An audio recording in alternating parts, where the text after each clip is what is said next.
Assalamu alaikum everyone. Good morning and hello. What I would like to discuss today is how the story about this, let's say the narrative of this war has been changing, or the reasons of this war has been changing over the last 26, 27 days, right? Trump, said he was going to attack Iran because, sorry, he started this attack on Iran because Israel was going to attack Iran and they had imminent threat to them because of the same. So the contradictions in this war are basically endless. So in one breath, he has said that this is a ongoing war for the last 47 years. Then in the next breath, he said, Iran is an imminent threat. And then in the next breath, oh, we were just trying to defend their, decapitate or obliterate their nuclear capabilities.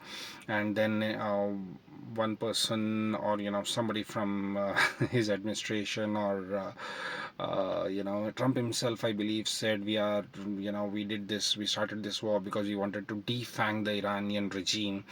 And then Trump claimed that he has already won this war. And then in the next week he said we are winning this war. And then in the next week, or in the next few days, he said we are going to send more troops, and probably thousands of troops. And obviously he also has mentioned that a lot of Americans are going to die in this war. If you remember, he himself made excuses to run away from a war that happened in Vietnam, right, where over 50,000 American soldiers died. And then he said this war is not going to be a quick war, it may be an elongated war. Before that, he said it's going to be a very short war, because that's what he thought when he killed the Ayatollah and his, top leadership when he first attacked Iran. And then here's the timeline regarding the Strait of Hormuz. He said it's, not in the control of Iranians because they have taken out the complete navy of Iran. They have no ships, is what he claimed, and yet Iran is controlling the Strait of Hormuz.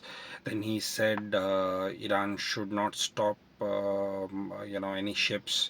And then he said he will obliterate Iran's, infrastructure, electrical infrastructure to be precise, so that they, unless they open the Strait of Hormuz. So Trump has been, you could say, he is delusional, and sometimes he's claiming victory, sometimes he's saying Iranians are very powerful, very strong. So he has not stuck to his words even for one full day, or let's say 24 hours, because 1 hour he says something, the other he says something else. And Donald Trump claimed that he was going to end this war, but he hasn't done that. And then he said forgave 48 hours, deadline. Then he extended it to 5 days, as soon as Iranians said they are gonna hit all the Middle Eastern countries. And Iranians have actually kept their word, because the last time Israel attacked their, oil and gas fields, Iran said it would do the same to others, and Iran did that, right? So I believe that's what scared Trump more. Which, and also there is another reason that. He is waiting for his ships to reach there. The third, naval ship, and the frigate we could call, or Les Armada, is coming through to Iran, close to Iran, I would say. They are still about, I believe, 1700 kilometers away, whatever ships they have there. They are about 1700 kilometers away from Iran, because they fear Iranian missiles and boats hitting them. So it's good that they are, staying away from Iran. Otherwise, there would be a lot more dead Americans floating around in the sea. So, Iran is not a weak country like how Iraq was, or how Syria, to some extent, and even Libya was. Iran is not going to be a cakewalk for the Americans. In fact, as to some estimates, even Vietnam would be, you know, considered a lesser nightmare when compared to how Iran would be if Americans were to get inside. Iran with a lot of force. So because if you see and if you know about Iran, they are a country who has never been conquered like Afghanistan also has been in the hands of any other country or any other leadership outside of Iranians, which is what actually scares the Americans. Not just Americans, even I would say Europeans as well, and the Arabs as well. Whoever has tried to conquer Iran had to eventually leave Iran at the end of the day. So that is what actually matters here, right? And Iranians have never let anyone from the outside world control them. So they are definitely going to hit back at America, and they are going to make it very difficult for them to stay inside Iran. So that is the reason the previous presidents of America never agreed to Israel's request, or Netanyahu's request, I would say, to go ahead and attack Iran. If you remember the Iran and Iraq war, for 8 years, 8 years, everyone was against Iran. China, Russia, other countries, all Middle East was supporting Saddam, America, all of them. Russia was not Russia, then it was Soviet Union. So they were supporting Iraq, Saddam Hussein. And he attacked Iran because all of these countries were supporting him. He was encouraged by them. And then eventually, what happened after getting into Iran? Within a year or two, I believe, Saddam's forces were pushed back. Iran, in fact, got inside Iraq. So the Iranians, without anyone's support at that point of time, popular support was with Iraq and Saddam, and America and everyone's backing was there, but yet they pushed back Iraqi forces, and they were successful enough to take back their own land. It took them time, but they did do so. And 1988 till now, Iran has been preparing for this war. So they have already said it. They have been preparing this war ever since Iraq war was going on. So it's not easy for anyone to fight a country which has been ready for a war for over 40 years. Just imagine that 4 decades of planning against. You think America could just bomb its way through? No, that's not possible.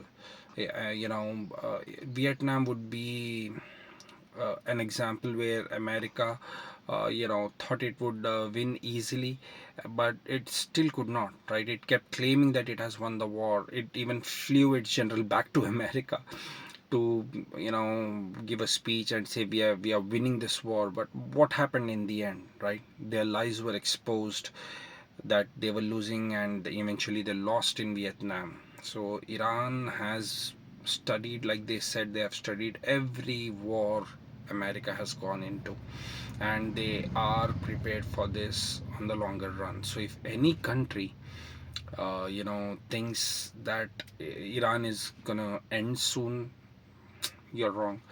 Iranians are gonna accept defeat, you're wrong. If you actually believe that an enemy is going to attack you since so many years and you have been preparing for it, that means you are actually going to survive it, right? There's a very high possibility in that.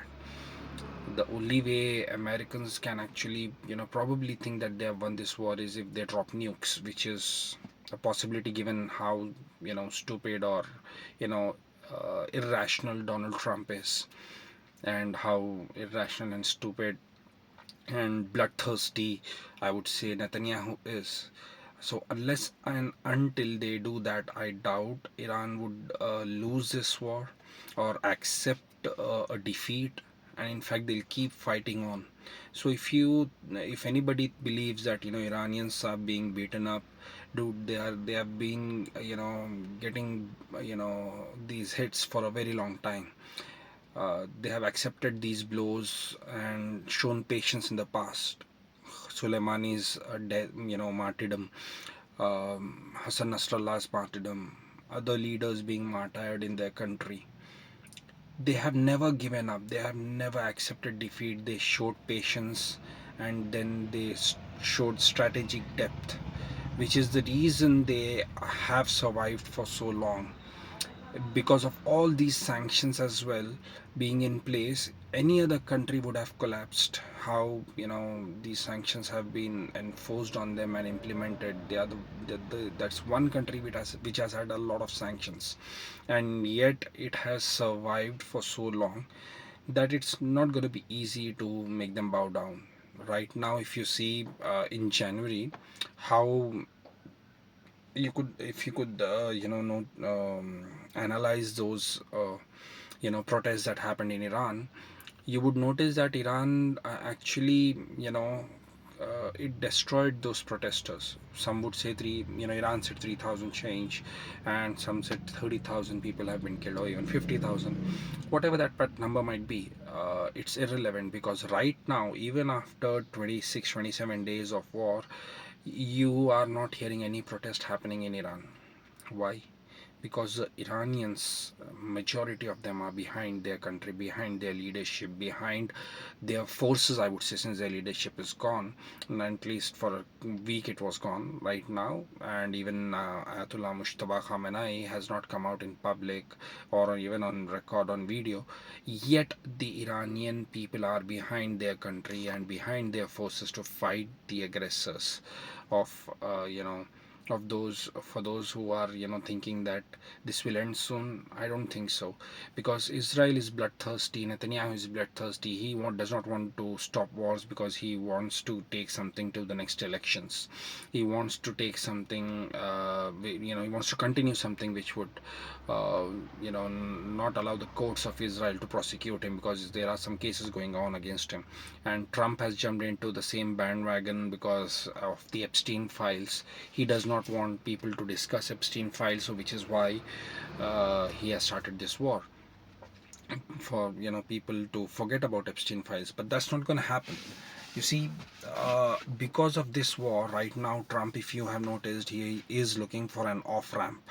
He's creating reasons. He's talking bullshit and all this, blabbering around that Iran is talking to them and all, while Iran is declining that. So first he said Iranians are talking to me, then he said Iran, we have sent out proposals to Pakistan. So he's jumping around and claiming to have brought this war to an end. I doubt that is going to happen. We are going to see this Friday. I believe this war is going to continue. This is again a ruse by America to attack Iran more harder. But I hope and pray, and I believe most of us, of the humanity is praying for Iran to win this war, because they are not just fighting against America and Israel. They are fighting against the pedophiles. They are fighting against a genocidal establishment, a genocidal regime which has killed over 70,000 people. That's a very small figure which is being projected, but analysts very much feel it's way more than that. And Israel has actually killed a lot of people in and displaced a lot of millions of people. If you see, America has killed millions of people in the last few wars that it has been. So it's very important for everyone to support Iran at this point of time and to pray for Iran's victory, because if Iran does not win this war, you have to accept it that there is no other country ready to stand up to this pedophile genocidal countries. These two nations have killed a lot of people together. These two nations have displaced a lot of people together. America is an establishment based on genocide. America came into existence after a genocide. Israel came into existence after genocide. Or both these countries came into existence after displacement of innocent people by stealing land. So unless and until this, I'm saying these two nations, I'm speaking about their governments. I personally do not have any hatred towards the people, because nowadays a lot of people have changed, and they are speaking about or against, I would say, genocide and pedophilia. So we all need to get together as humanity. If we want to save humanity, we need to remove and purge these leaderships, these leaders. They need to be removed from existence, and Israel also knows this.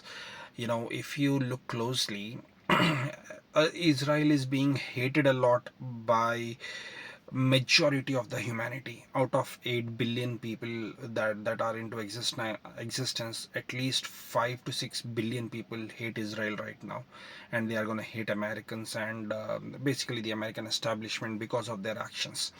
If you look at how the sabotages that have happened on the American ships, I sincerely believe both the the drainage issue and the laundry issue, if they have happened because of the American soldiers not willing to go into war with Iran because they don't want to support a pedophile government and a genocidal state. So they are doing it because they want to stop this war. I hope the third armada that is coming through faces such issues as well, so that this war stops and America is left with nothing but and giving an apology to Iran and paying for this war, because that's what will stop this war once and for all. And basically I hope the next government that comes into picture, Israel knows it, because the next generation of people who are coming up, they are not going to support Israel.